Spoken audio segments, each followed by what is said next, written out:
Que Dios le bendiga en esta tarde.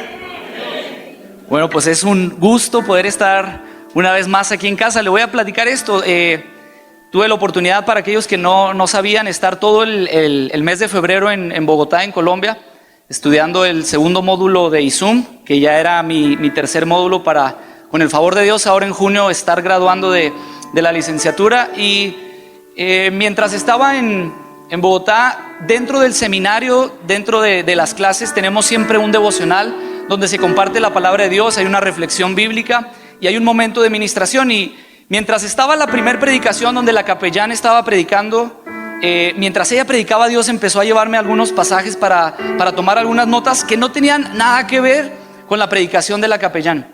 Y mientras ella estaba predicando, yo empecé a anotar y yo me hice la pregunta, ¿me pondrán a predicar aquí con los pastores?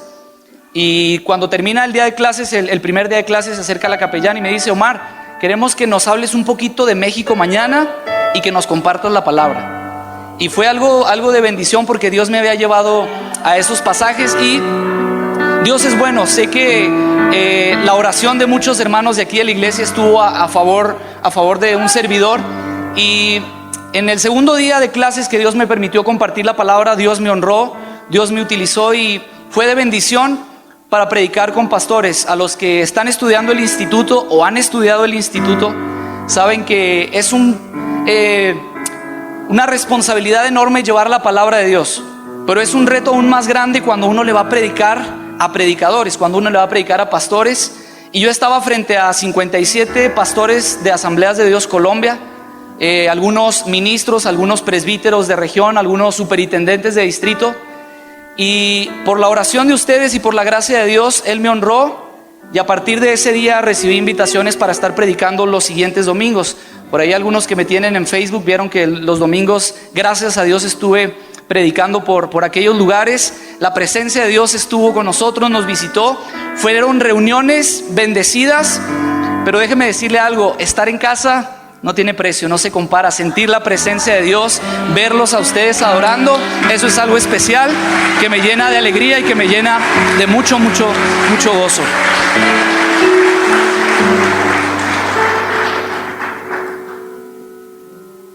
Y bueno, después de haber estado todo un mes fuera, tenemos la oportunidad de compartir una vez más con ustedes la palabra de Dios. Así que sin más preámbulo, voy a pedir que me acompañen en su Biblia.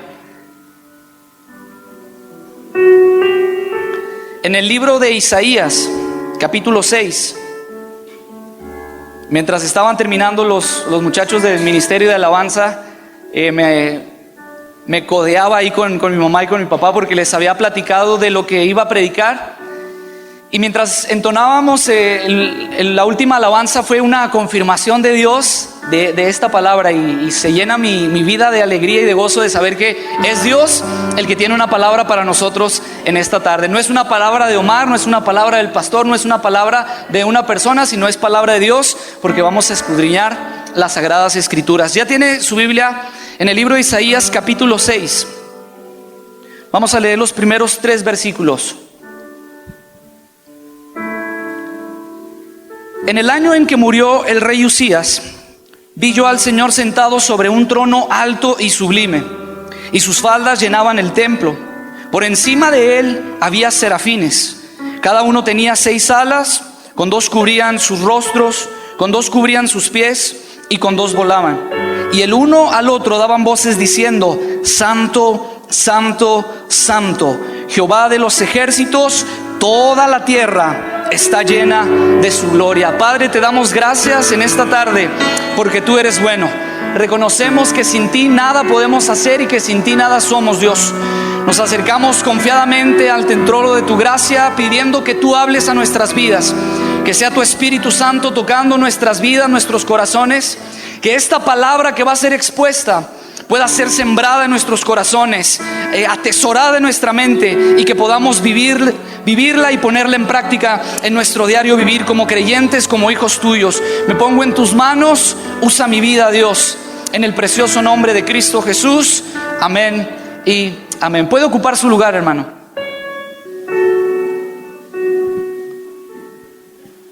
En base a estos pasajes quiero compartir el tema con ustedes el día de hoy: prominente. Dios por encima de todo. Cuando hablamos de prominencia, hace referencia a la elevación, a algo que sobresale en relación de lo que está alrededor. Es decir, lo que está por encima de todas las cosas, eso es la prominencia. Algo que es prominente es que es destacado, que sobresale, que es fácil de ver, que es fácil de apreciar, o que sobresale de todas las cosas, de todas las circunstancias que hay a su alrededor. El altar es una prominencia porque eleva, y usted desde donde está puede observar al grupo de alabanza, al ministerio de alabanza, a los predicadores, y eso es lo que se refiere, prominencia, de estar por encima de algo, de sobresalir o resaltar algo. Ahora, en base a este orden de ideas de la prominencia, como todos los hermanos normales y totalmente humanos, Raquel y yo siempre hemos tenido diferencias. Y gracias a Dios hoy menos, porque está en Tijuana. No es cierto, la extrañamos mucho a la pulga, ella es el motor de la casa, pero desde siempre, y parte de las personas que conocen de una manera más cercana a la familia se dieron cuenta de esto. Y desde muy pequeños había diferencias, había circunstancias entre nosotros que no nos permitían acercarnos o juntarnos. Por ahí Raquel la descubrieron tiempo después, porque yo siempre he sido un buen niño. Y tiempo después descubrieron que Raquel se soltaba llorando cuando ella me hacía algo a mí. Ella se soltaba llorando, y después de que me hacía una maldad, me mordía, me pegaba, me hacía algo, ella lloraba, y el regaño no caía sobre ella, sino que caía sobre mí. Hasta que un día la descubrieron y me hicieron morderla. Yo no quería, pero me hicieron morderla, y a partir de ahí, a lo que voy es que como hermanos siempre había esas discusiones que llevaban incluso en ocasiones a pleitos conocidos como peleas de hermanos. Ahora, el 99% de los hermanos se ha comprobado que tienen pleitos de hermanos, peleas de hermanos, y el otro 1% se ha comprobado que están mintiendo. Entonces quiere decir que todos los que tienen hermanos alguna vez han tenido discusiones, han tenido pleitos, han tenido problemas, y se han enfrentado incluso con palabras, y en ocasiones hasta con golpes o algo que lastima más allá de los sentimientos. Creo que todos sabemos de lo que estamos hablando. Pero sucedía un factor muy interesante, porque siempre en cada una de estas peleas había una voz de autoridad que ponía orden a toda la situación. Y cuando esta voz hablaba, intervenía, esa palabra pesaba en gran forma, que ese pleito se desvanecía. Cuando mi papá entraba en esa situación donde Raquel y yo estábamos discutiendo, peleando, la voz de mi papá llegaba y el problema se disolvía.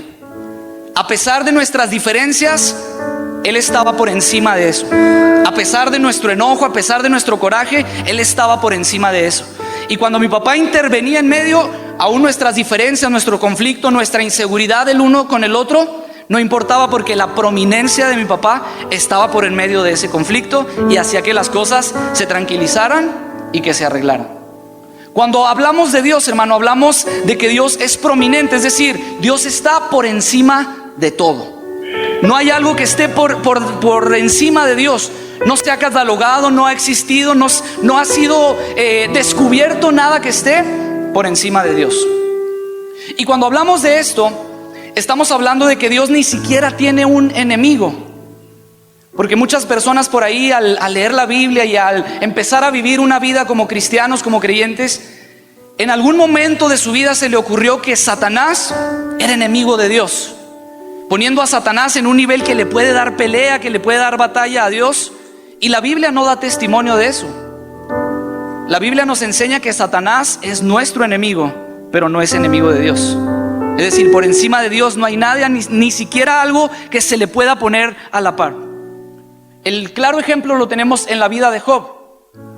Cuando Satanás quiso tocar la vida de Job, lo primero que hizo fue ir a pedirle permiso a Dios. Le dice: Dios, déjame tocar para que veas. Ahora, cuando leemos la Biblia vemos que Satanás le pide permiso a Dios, pero no le pide permiso a Job.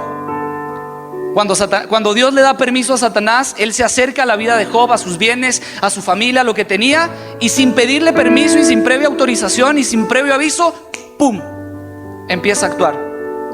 Y eso nos hace entender que nosotros como humanos tenemos de enemigo a Satanás, pero que Dios no tiene enemigos. Es decir, por encima de Dios, al nivel de Dios, en donde está Dios, no hay nada que se le compare, no hay nada igual, no hay nada que se asemeje. Eso es la prominencia de Dios, porque entendemos nosotros, hermano, que cuando Él dice se hace, cuando Él ordena se cumple, y cuando Él manda todo sin importar, obedece a una su voz. Esto es de gran bendición, porque esto quiere decir que Él es prominente, es decir, Él está por encima de todo. Y qué bendición que podemos entender esto a la luz de estos pasajes, de decir, Dios está por encima de todas las circunstancias, Dios está por encima de todas las situaciones, Dios está por encima de todo. No hay nada que pueda estar por encima de Dios. Ahora, cuando estudiamos estos pasajes del capítulo 6 del libro de Isaías, muchos eruditos confirman o afirman que el libro de Isaías realmente comienza en este capítulo, en el capítulo 6. Es decir, no comienza en el capítulo 1 como usted lo tiene ordenado. Recordemos que antes los libros se dividían por rollos. Entonces, algunos eruditos han confirmado y hacen mención a esto, que el libro de Isaías comienza en el capítulo 6. Y comienza con el llamado que Dios hace para ser profeta del pueblo de Israel. Y este llamado que Dios le hace sucede en medio de una situación que el mismo Isaías narra al comenzar el capítulo, en el año que murió el rey Usías, haciendo ver la prominencia de Dios inmediatamente subsecuente de este hecho. Y en esta tarde, a la luz de estos pasajes, quiero que analicemos la prominencia de Dios en por lo menos dos aspectos que se relacionan con nuestro diario vivir como hijos de Dios. El primero de ellos es la prominencia de Dios en la confianza.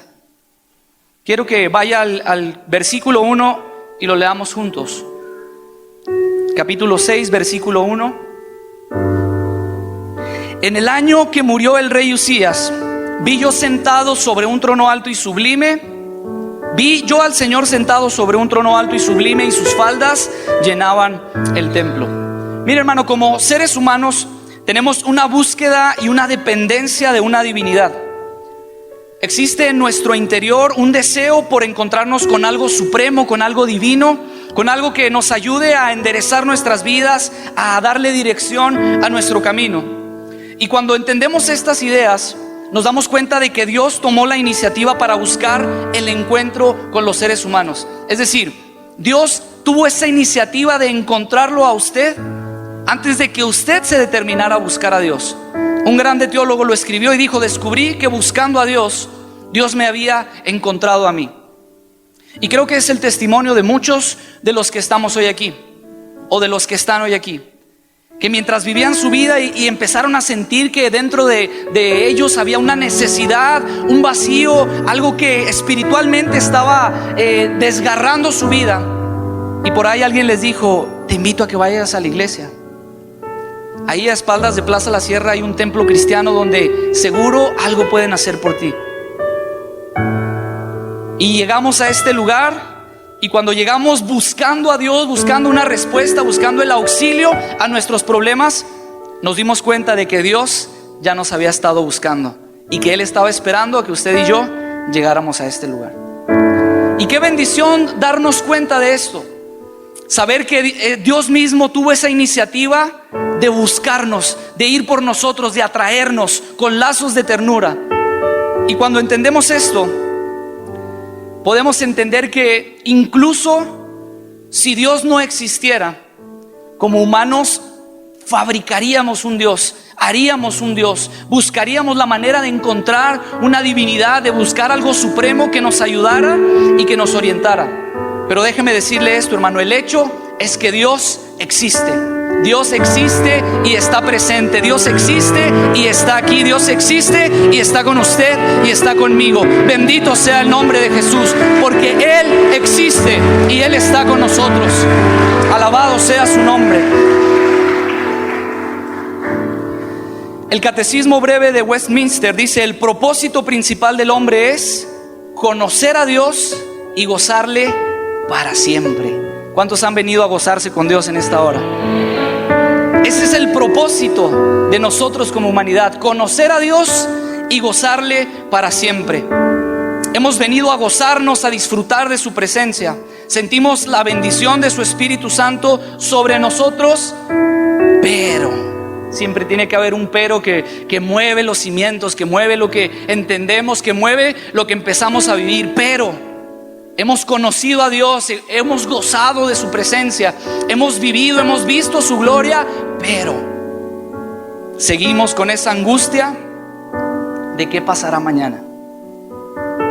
El problema que está sobre nosotros, las miles de preguntas que hay en nuestra cabeza, se resumen en una sola: ¿qué pasará mañana?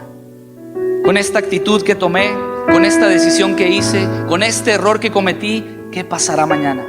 Y nuestra confianza entonces empieza a tambalear, empieza a moverse y decimos: ¿qué es lo que va a suceder? Seguimos con esa angustia. Yo le pregunto, ¿realmente conocemos a Dios?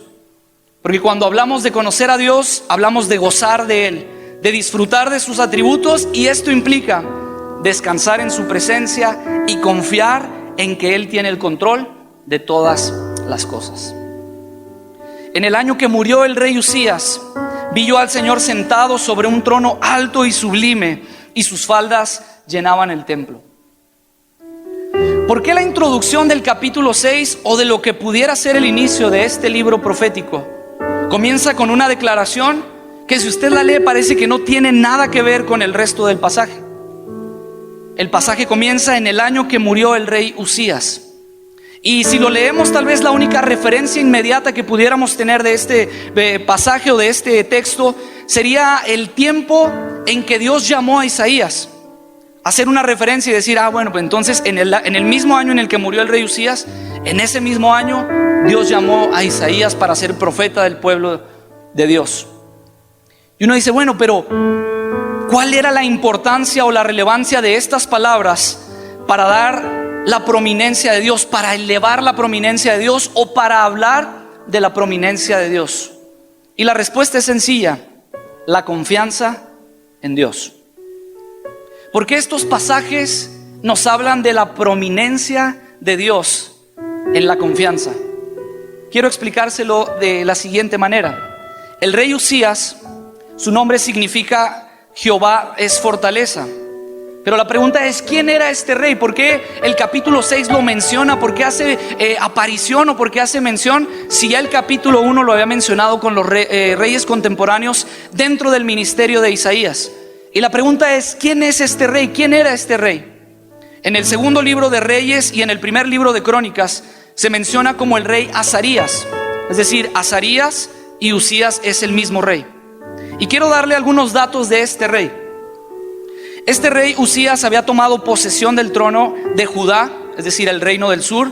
Recordemos que el reino se había dividido, y este rey había tomado posesión del trono de Judá, el reino del sur, a los 17 años de edad.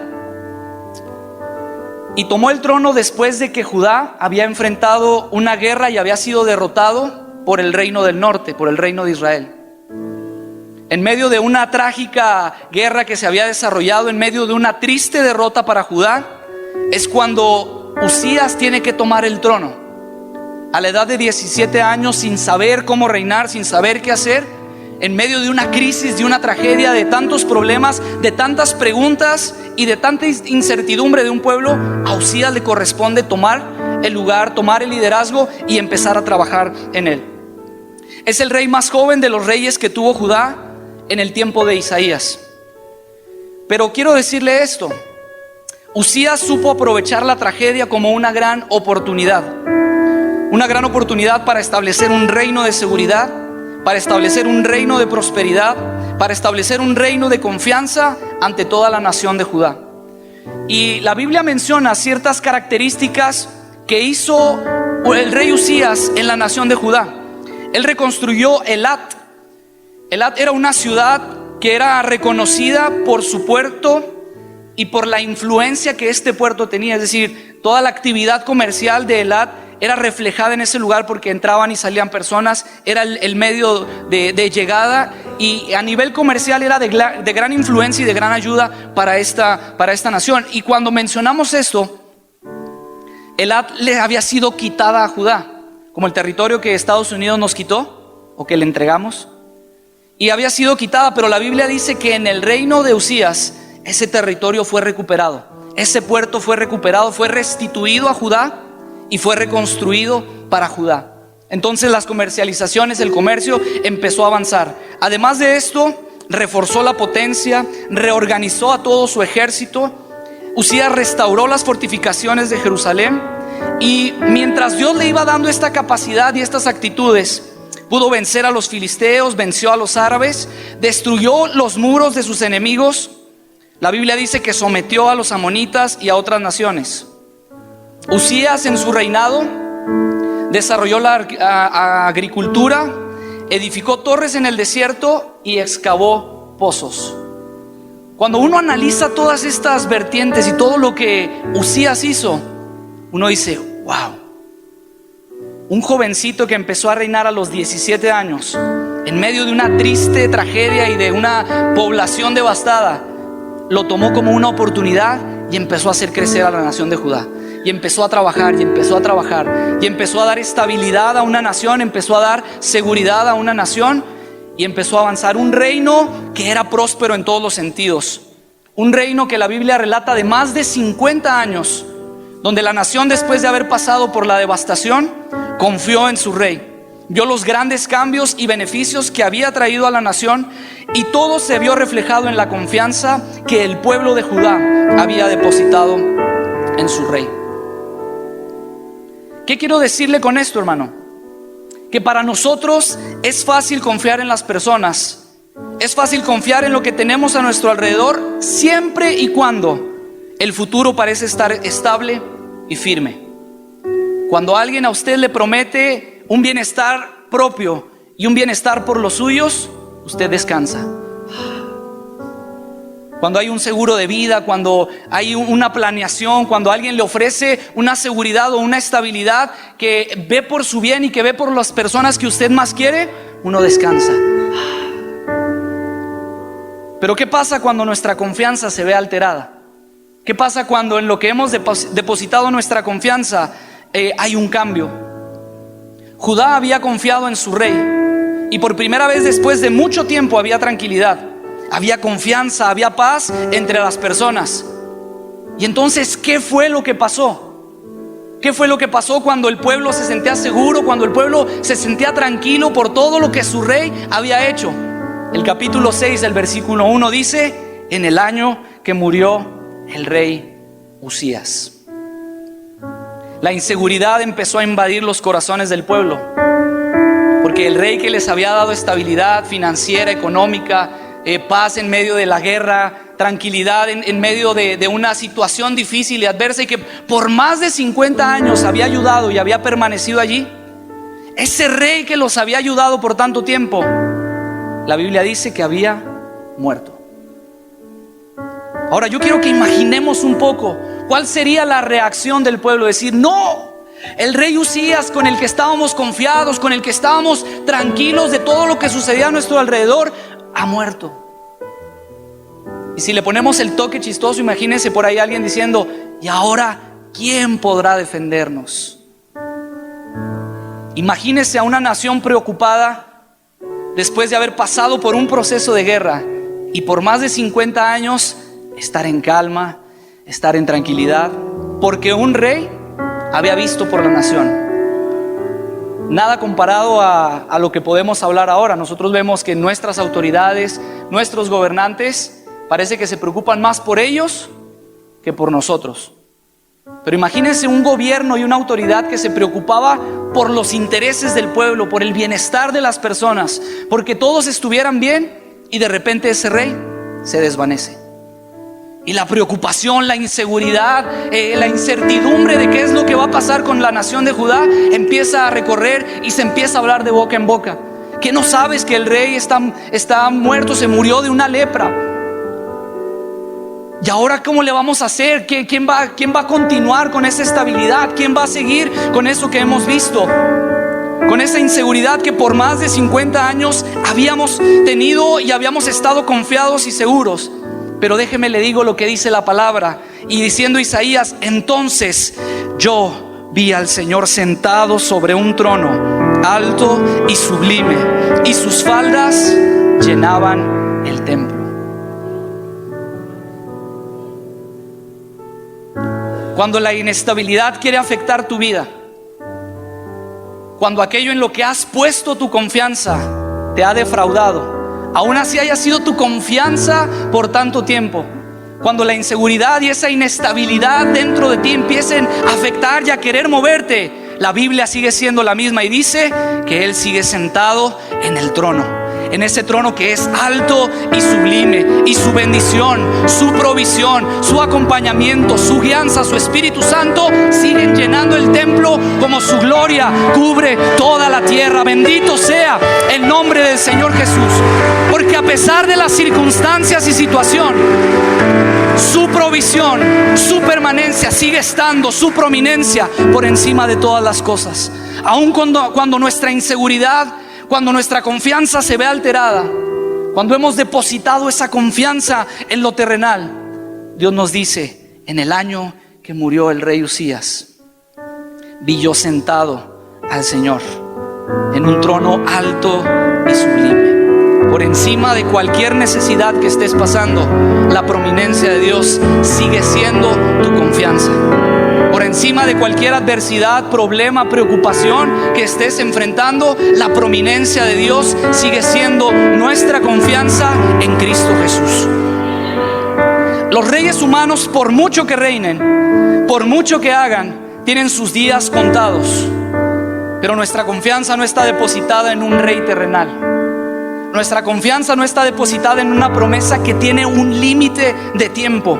Nuestra confianza está depositada, y la Biblia da testimonio, en un rey que es grande, en un rey que ha sido llamado Hijo del Altísimo, y que Dios le ha dado la autoridad del trono de David y ha proclamado que su reino no tendrá fin. Él es el Rey de Reyes y Señor de Señores. Dale un fuerte aplauso al que vive para siempre.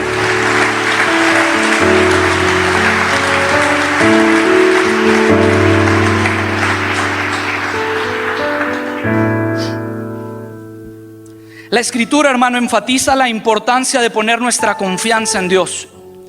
Y esta confianza es alimentada por un entendimiento de la verdad que es revelada de Dios y que encuentra una expresión en cómo usted y yo empezamos a vivir en los propósitos de Dios. Los propósitos de Dios son manifiestos a nuestra vida, son resaltados en nuestra vida cuando usted y yo aprendemos a depositar nuestra confianza en Dios. Decir: a pesar de que el mundo se esté cayendo a pedazos, yo no confío en el mundo, yo confío en Dios. A pesar de que todo a mi alrededor esté tambaleando, a pesar de que todos me estén criticando, a pesar de que todos estén diciendo, yo no tengo mi confianza puesta en algo terrenal. Yo he depositado mi confianza en el que vive y reina para siempre. Bendito es el Señor Jesús.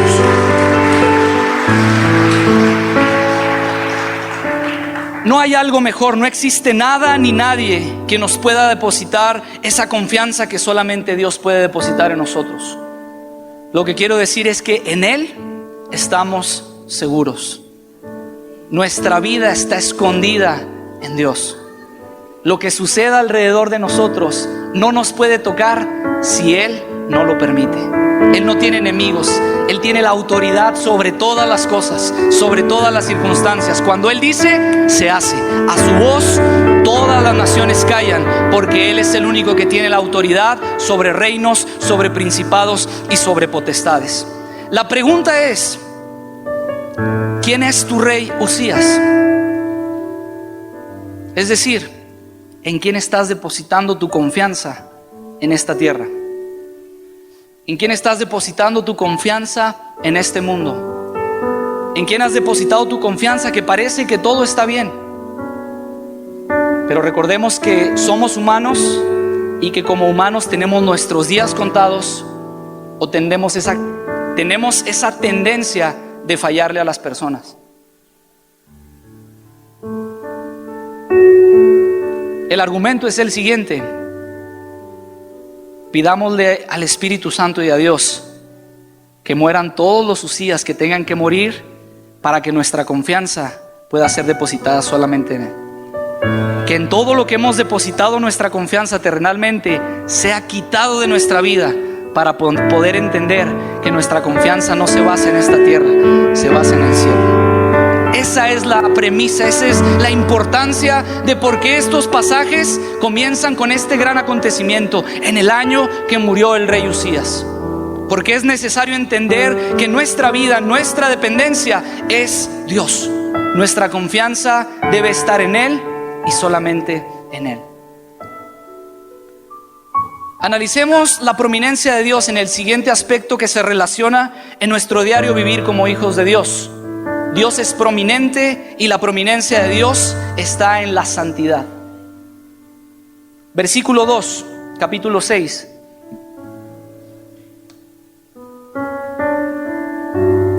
Por encima de él había serafines, y cada uno tenía 6 alas, con 2 cubrían sus rostros, con 2 cubrían sus pies y con 2 volaban. Y el uno a otro daba voces diciendo: Santo, Santo, Santo, Jehová de los ejércitos, toda la tierra está llena de su gloria.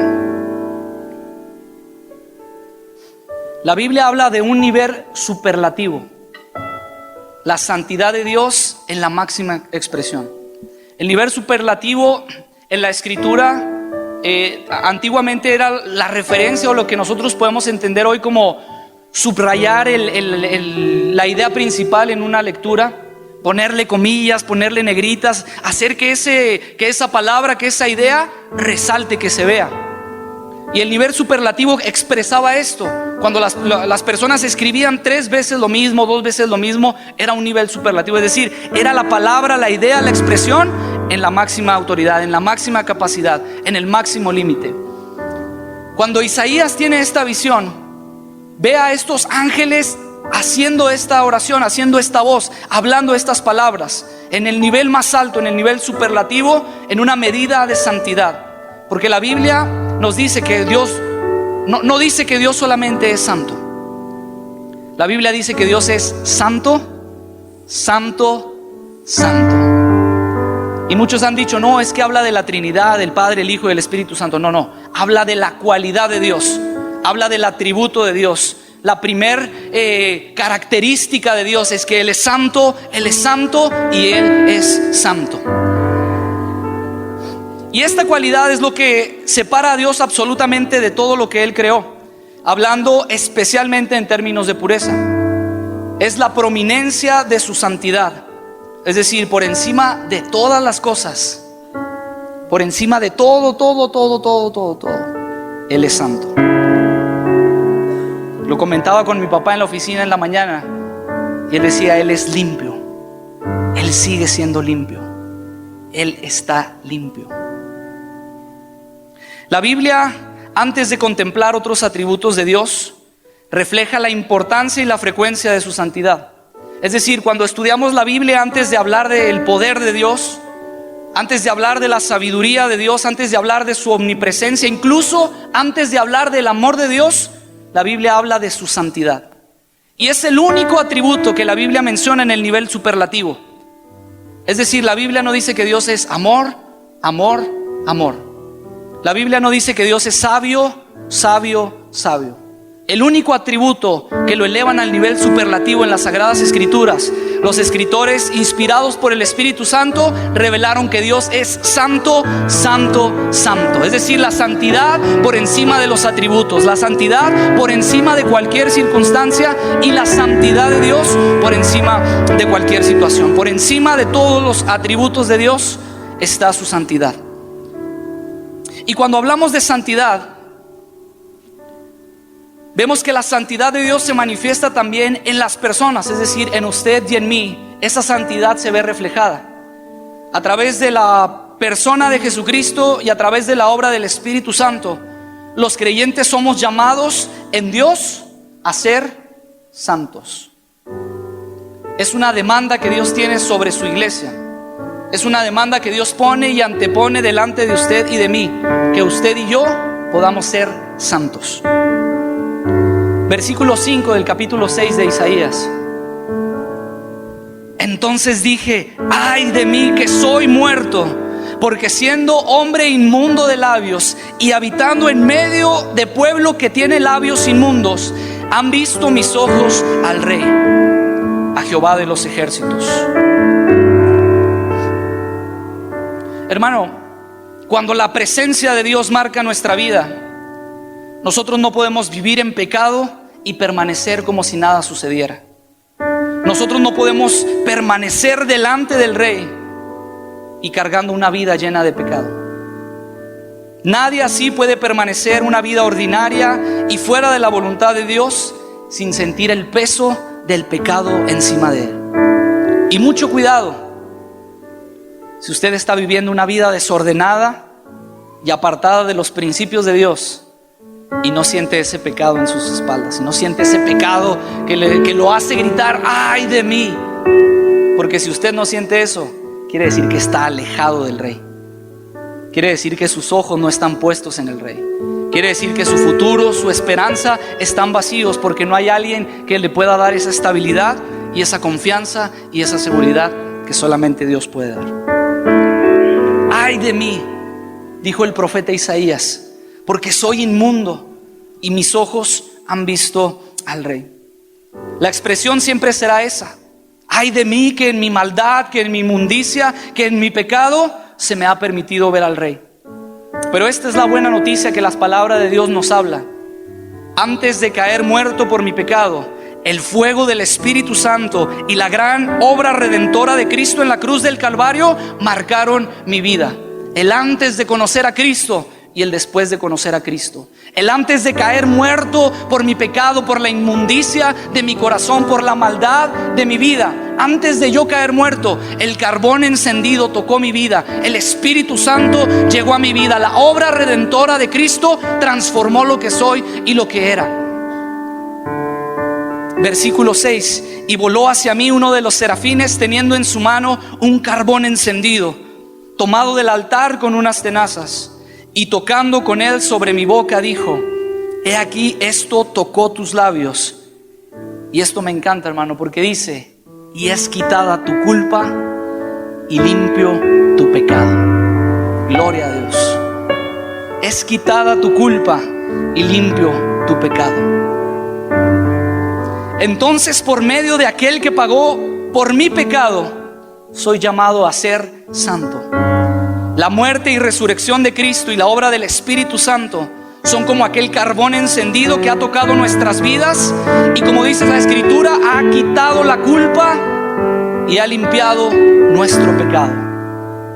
Lo mencionaba Dani al comenzar el servicio. Recuerda cómo era usted antes de Cristo. Recuerda de dónde lo rescató Cristo, porque ese carbón encendido tocó su vida y dijo: nunca más vuelves a ser igual, nunca más vuelves a ser el mismo. Dele un aplauso a Dios por lo que ha hecho en nuestras vidas.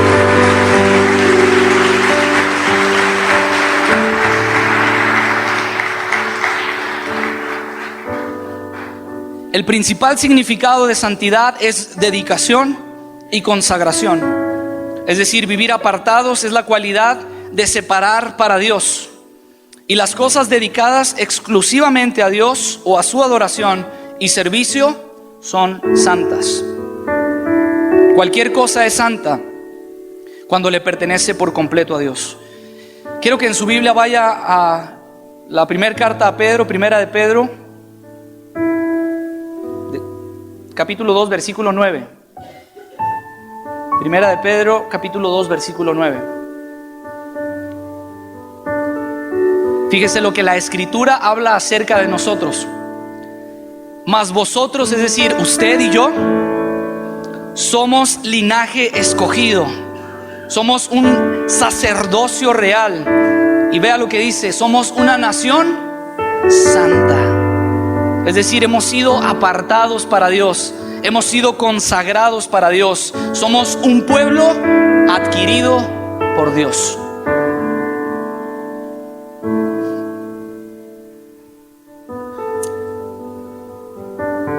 Y la situación es la siguiente: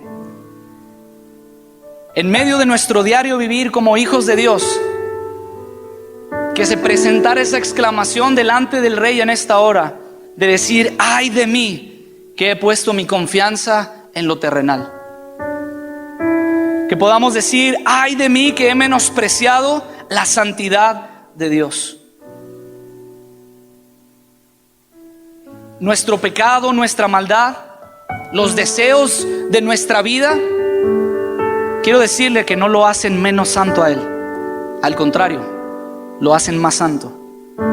Porque en medio de ese pecado que hemos cometido, que hemos hecho, Él sigue siendo limpio, Él sigue siendo puro. La prominencia de su santidad sigue estando por encima de todo eso.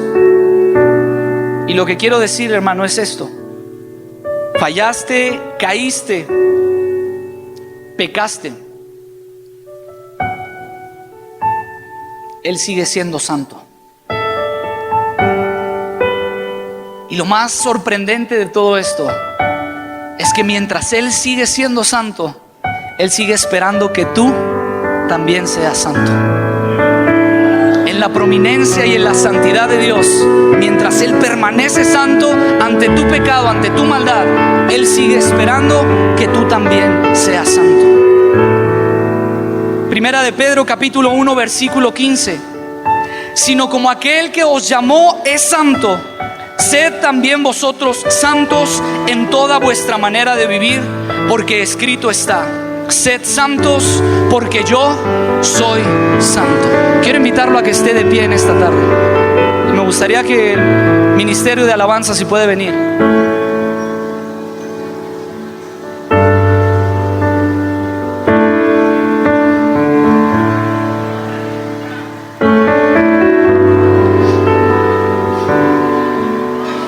El consejo de la palabra de Dios en esta tarde para usted y para mí es disfrutar de su prominencia.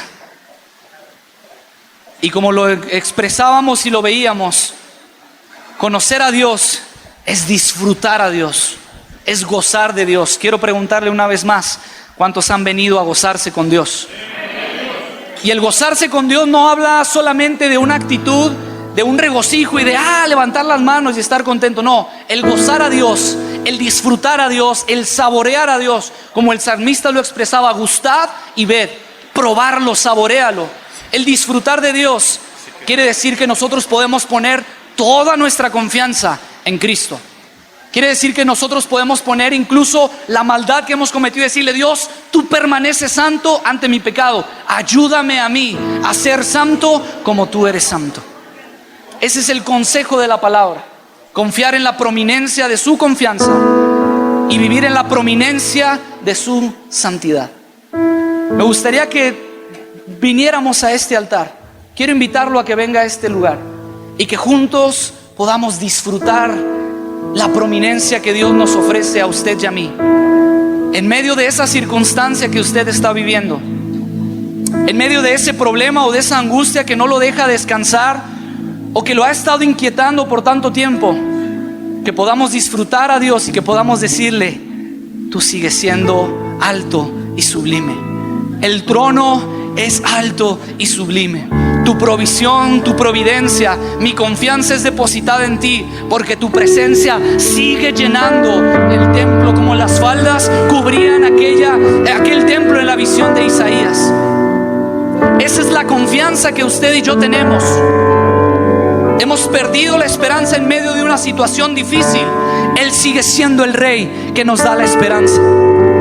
Hemos fallado una vez más y parece que no hay respuesta y solución a ese pecado que no nos deja avanzar. Él sigue siendo santo. Y en esa santidad Él espera que tú y yo, como hijos de Él, como hijos del Rey, como el pueblo adquirido que hemos sido, seamos santos como Él es santo. Espíritu Santo, empieza a tocar las vidas. Espíritu Santo, empieza a tocar los corazones. Tu palabra ha sido dada, Espíritu de Dios. Ahora haz la obra tú, Espíritu Santo. Ahora haz la obra tú, Espíritu.